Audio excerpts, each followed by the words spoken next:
Benarkah Pulau Sumatera telah dikenal oleh Rasulullah semasa hidupnya, serta telah dilalui dan disinggahi para pedagang dan pelaut Arab pada masa itu?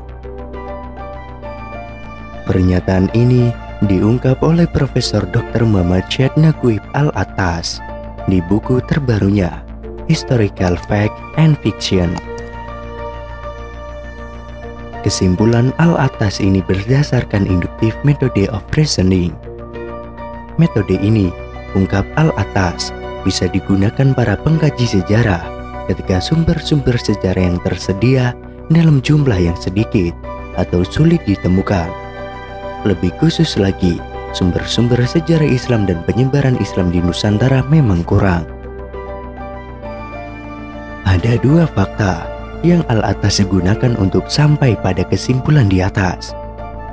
Yang pertama, bukti sejarah hikayat Raja-Raja Pasai yang di dalamnya terdapat sebuah hadis yang menyebutkan Rasulullah SAW menyuruh para sahabatnya untuk berdakwah di suatu tempat bernama Samudra yang akan terjadi tidak lama lagi di kemudian hari.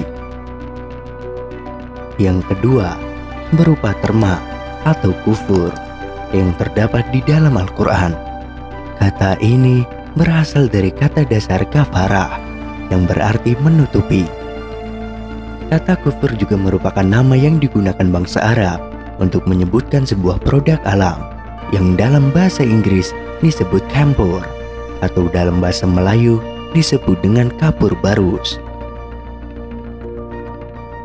Masyarakat Arab menyebutnya dengan nama tersebut karena bahan produk tersebut tertutup dan tersembunyi di dalam batang pohon kapur barus atau karas, dan juga karena menutupi bahu jenazah sebelum dikubur.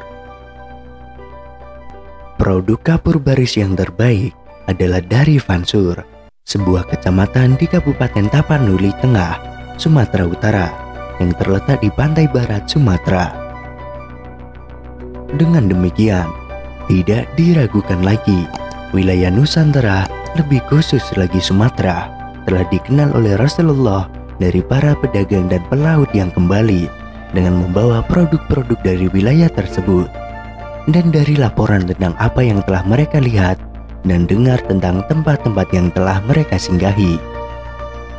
Asal-usul penamaan Pulau Sumatera sendiri berasal dari keberadaan sebuah kerajaan bernama Samudra Pasai, terletak di pantai pesisir timur Aceh. Diawali dengan kunjungan Ibnu Battuta, petualang asal Maroko, ke negeri tersebut pada tahun 1345. Dia melafalkan kata samudra menjadi Samatra, yang kemudian menjadi Sumatera atau Sumatera. Selanjutnya, nama ini tercantum dalam peta-peta pada abad ke-16 buatan Portugis untuk dirujuk pada pulau ini, sehingga kemudian dikenal meluas sampai sekarang. Menurut berita-berita luar yang juga diceritakan dalam hikayat Raja-Raja Pasai, kerajaan ini letaknya di kawasan Selat Malaka pada jalur hubungan laut yang ramai antara dunia Arab, India, dan Cina. Disebutkan pula bahwa kerajaan ini pada abad ke-13 sudah terkenal sebagai pusat perdagangan di kawasan itu. Kembali menurut Al-Attas, ia menyebutkan ada 4 faktor penyebab minimnya sumber dan kajian sejarah Islam dan sejarah penyebaran Islam di Nusantara.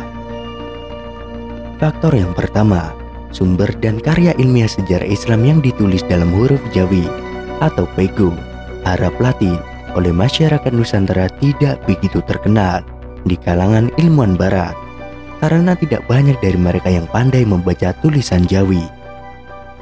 Kemudian, faktor yang kedua, banyak sumber sejarah yang hilang atau tidak diketahui keberadaannya pada zaman penjajahan. Faktor yang ketiga, biasanya sumber-sumber sejarah yang ditulis masyarakat Nusantara dianggap oleh orientalis sebagai artefak sastra, sebagai karya dongeng atau legenda yang hanya bisa dipelajari dari sudut filologi atau linguistik dan tidak bisa diterima sebagai sumber sejarah yang sempurna dan benar. Keempat, karena minimnya sumber dan kajian sejarah Islam Nusantara, membuat para ilmuwan barat hanya menggunakan sumber, kajian, dan tulisan dari luar Nusantara, termasuk dari barat.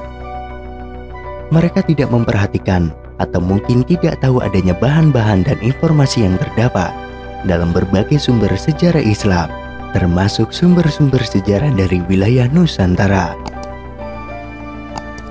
Menurut Profesor Dr. Abdul Rahman Tang, beliau mempertanyakan tentang hadis tersebut dengan mengkhawatirkan implikasinya terhadap pemikiran masyarakat Nusantara.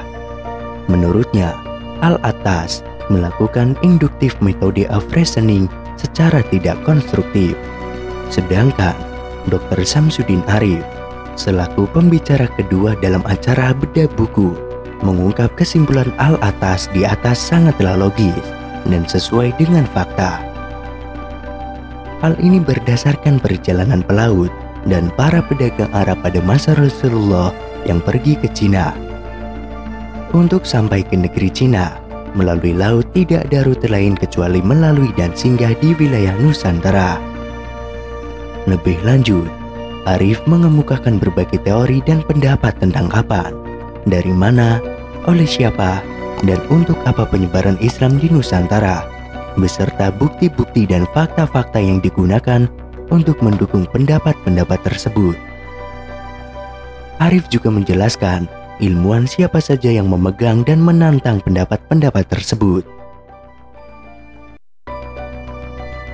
Dari catatan-catatan, nama-nama, dan lembaga-lembaga seperti tersebut di atas, Profesor Ahad Jimmy menyimpulkan bahwa sistem pemerintahan dalam kerajaan Islam di Samudra Pasai sudah teratur baik dan berpola sama dengan sistem pemerintahan Daulah Abbasiyah di bawah Sultan Hajanuddin Daulah. Nama Samudra dan Pasai sudah populer disebut-sebut baik oleh sumber-sumber Cina, Arab, dan Barat maupun oleh sumber-sumber di dalam negeri seperti negara Kartagama. Kata Pasai berasal dari istilah Parsi yang diucapkan menurut logat setempat sebagai pase. Saudagar-saudagar bangsa Arab dan Parsi sudah datang berdagang dan berkediaman di daerah yang kemudian terkenal sebagai Kerajaan Islam Samudra Pasai. Bahkan sejak abad ke-7 Masehi, pelabuhan-pelabuhan yang terkenal di Asia Tenggara pada masa itu telah ramai dikunjungi oleh para pedagang dan musafir-musafir Arab. Bahkan pada setiap kota-kota dagang itu telah terdapat permukiman-permukiman dari pedagang yang beragama Islam.